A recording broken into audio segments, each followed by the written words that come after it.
So one way that we can measure microevolution is using this Hardy Weinberg principle of equilibrium. Now, in the previous video, I just introduced the assumptions that Hardy Weinberg operates, which again means that the population is stable. It's going to stay stable generation after generation unless things like natural selection are happening, that non-random mating is happening if you have a small population, etc. So what we're going to explore in this video is some of the equations and some of the math that we use in order to determine if a population is changing or not. Now, don't get too overwhelmed. The math that we're going to be doing is very simple. We're going to be adding, we're going to be multiplying, we'll square some numbers, but that's about it. So don't get too overwhelmed with this idea of, oh my God, we're going to do math to solve evolution. It's not like that at all. It's pretty simple statistical and algebraic equations. So we're going to follow an example as a way to learn this Hardy Weinberg type of problem. Now, if you have access to the Blackboard course, there is a worksheet that follows along with this problem. You can use it if you like. I think it's helpful to kind of use that worksheet as a way to help outline the steps of a Hardy Weinberg problem. But if you don't have that worksheet or you'd rather do it by hand, that is totally fine. And so here's the information that's given to you. I say we have a population that has 4 snails that are homozygous for red shells. I'm using a big R to denote that. I've got 6 snails that are heterozygous for red shells, so they're big R, little r. And there's only 1 snail that has a yellow shell, denoted with little r, little r. And the question is looking at this population of 11 snails, is this population in Hardy Weinberg equilibrium? Is this population stable? Is this population, thinking about the inverse, going through natural selection? Now, in order to solve this, we have to think back to, okay, what do we mean by evolution? Well, we mean the change in genetic variance. So the first metric we need is some sort of metric of genetic variance. And so the way we can do that is determining the allele frequency. Similar to the previous video, we were talking about the blood alleles in the country of Jordan. We're going to look at the same thing here. We want to look at the distribution of alleles here in our snails. So this is our very first step, is what is the allele frequency of big R, the red allele, and little r, the yellow allele. And so we're going to break this down some. So let's go to the next slide first. So all I've done here is just, I've repeated what our step is, and I've also denoted the number of snails we have. And I have 2 circles here, a big R that's in red and a little r that's in yellow to represent those alleles. I'm going to show you a shorthand way of doing this, but I want to kind of use this figure as a way for you to understand where these numbers are coming from. So I'm actually going to change my screen a little bit to make it a little bit easier for me to manipulate what we're seeing here on the screen. So 4 snails are homozygous for red shells. That means that 1 snail is going to have 2 big R alleles. Remember that for a gene, we have 2 alleles. In this case, it's homozygous, meaning they have 2 big Rs. So that would be for 1 red snail, but we don't have just 1 red snail. We have 4 of them. So here's a second one, here's a third one, and here's a 4th one. So overall, from just our 4 homozygous red snails, we have 8 big Rs, 8 red alleles. All right, if we look at our heterozygotes, I'm going to move just kind of to this open space. A heterozygote snail is going to have 1 big R and 1 little r. So that's for 1 of them, but we have 6 of them. So I'm just copying and pasting these to represent our 6 snails. Oh, goodness. And then finally, we have 1 yellow snail, and so he's going to have 2 little r's. And so again, the question was, what's the allele frequency of big R and little r? Well, here I've just graphically represented, okay, here's all the big R's we have, and here's all the little r's we have. So we have 8 big R's up here plus 6, so we have 14 big R's. And we have 6 plus 2, we have 8 little r's. Now that's not a frequency, that's just a whole number. 14 and 8, those are just whole numbers. A frequency is essentially saying, okay, what percentage of the whole whole are big R's? What percentage of the whole are little r's? Now, again, I just wanted to put this up graphically, but here's how I would actually solve this if I was given this problem and I'm trying to actually calculate it out in my notes. I just wanted to see where these numbers were coming from. So I am going to move over to a drawing pad, and on this drawing pad that is coming up momentarily is essentially how you would solve this allele frequency just as an actual word problem. It's quite simple. How you do it is going to differ from person to person. So if you're like, oh, I've learned this before, or I think this is better to use, that is totally fine. So here's how I do it. So I start, we know we've got 4 big R, we've got 6 big R, and we've got 1 little r. And I set up a table, a very small table. I got big R on one side and little r on the other side. And I just go row by row. So with our 4 big R's, we have 8 big R alleles, right? 4 individuals that each have 2. And we have 0 little r's. For our heterozygotes, we have 6 big R's, 6 little r's. And with our homozygous recessive, we have 0 big R's and 2 little r's. And then I just sum these. So I have 14 and I have 8.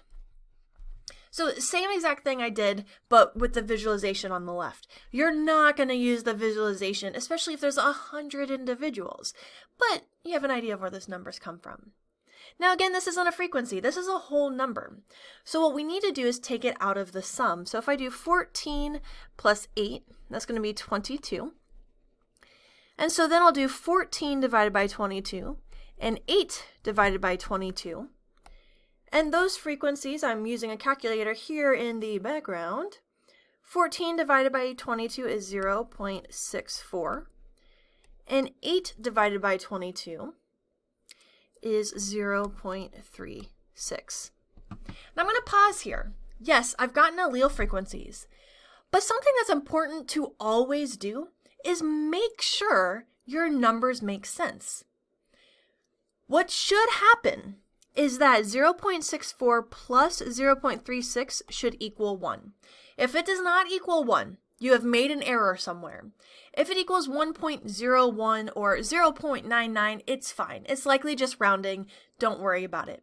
But if you're getting 1.3, if you're getting 0.76, something is wrong. So this is a good check for you. Make sure that your allele frequencies add up to 1. Another check for you is earlier on, I added the 2 sets of alleles.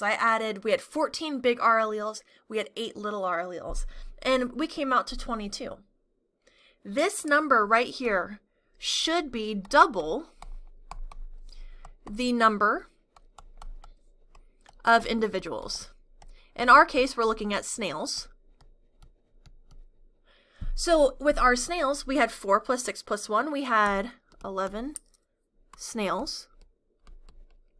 If every snail has 2 alleles, that means we should have 22 total alleles, and we do. So these are just quick little checks you should always do, because this is just the first step of about 4 steps in this problem, and if you mess it up really early on, you're going to start having some problems. So, as a quick recap, what we did is we determined how many alleles we had of the big R and little r, and we determined the frequency of them by dividing that by the total. And so what we find is the allele frequency for big R was 0.64, and our allele frequency for little r being 0.36. All right, let's go back to our PowerPoint slides. So the next thing we're going to kind of explore is, cool, we have these allele frequencies, so we have our genetic variance. The question now is if this population is in equilibrium, what should our population look like? If our population really is in equilibrium, if our population isn't evolving, if our population is large enough, if our population isn't undergoing mutations, if our population really is stable, what should it look like? And this is where this Hardy Weinberg equation is going to come in. Now, you don't see it yet. you guys are actually going to solve for it, even though you're like, what do you mean I'm going to solve for an equation I don't even know? You'll see what I mean. So my question to you is, we have this pool of alleles, right? Imagine we have a bowl of alleles like you see here on the right-hand side. And I'm going to tell you right now, there are 14 red circles in there, and there are 8 yellow circles in there. That's what you guys solved in the previous slide. To remind you, here's those allele frequencies. So big R is 0.64, little r 0.36. So imagine you have this bowl of alleles, aka a population. What's the likelihood, if everyone has the same likelihood of being picked, what is the likelihood that an individual is going to be big R, big R? And here's what I mean by that. If you stick your hand in this bowl, what's the likelihood you're going to pull a red one out? Well, you've already figured that out. You know there's 0.64 big R's in this bowl. So I pick out one. Okay, I need to pick out another. Now, don't be like, well, okay, so you've already picked out one, so that's one less. That's negligible. We're going to ignore that. So if I have another big R, so I'm going to just put some spaces here. If I want to draw another big R, it's 0.64. Now, this is going to pull into some probabilities that you may or may not remember from growing up.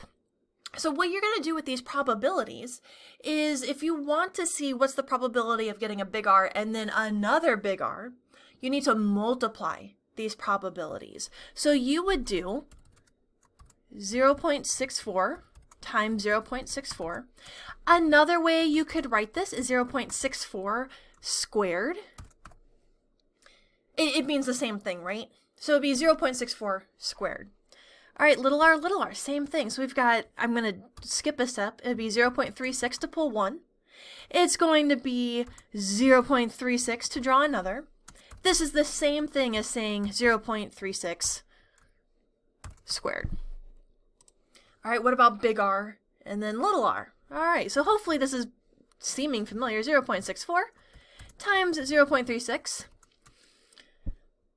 But that is totally right. There's nothing wrong with what I just wrote.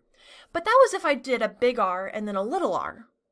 But what about drawing a little r and then a big R? That's a different probability, or at least it's a different ordering. It's a different order of the alleles. So it's 0.64 times 0.36 and plus 0.36 little r times 0.64 big R. Now we can simplify this a little bit. We can just say 2 times 0.36 times 0.64. It's the same thing. So let me move this text out of the way for you. So here, all you've done is said, hey, here's our population of alleles.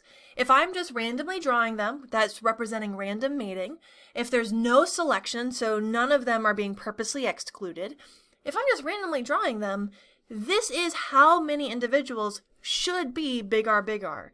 This is how many individuals should be little r, and big R, little r.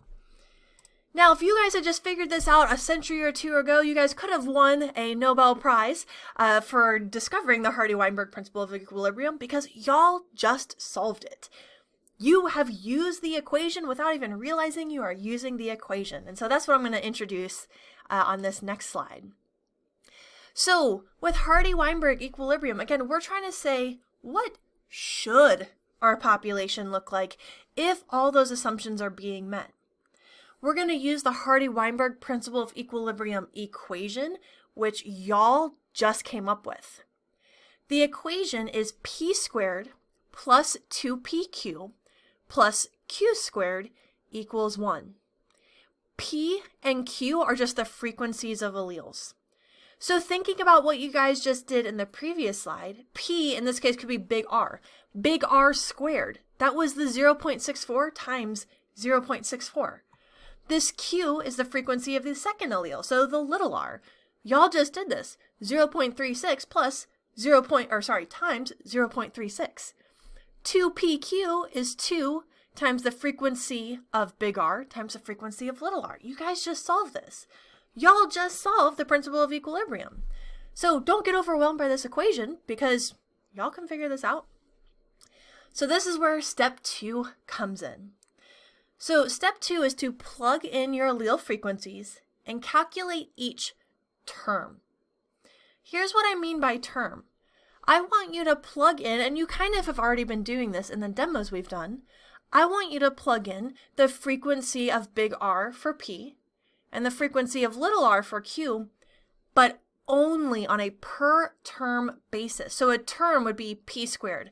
I want you to solve P squared. I want you to solve 2PQ. I want you to solve Q squared.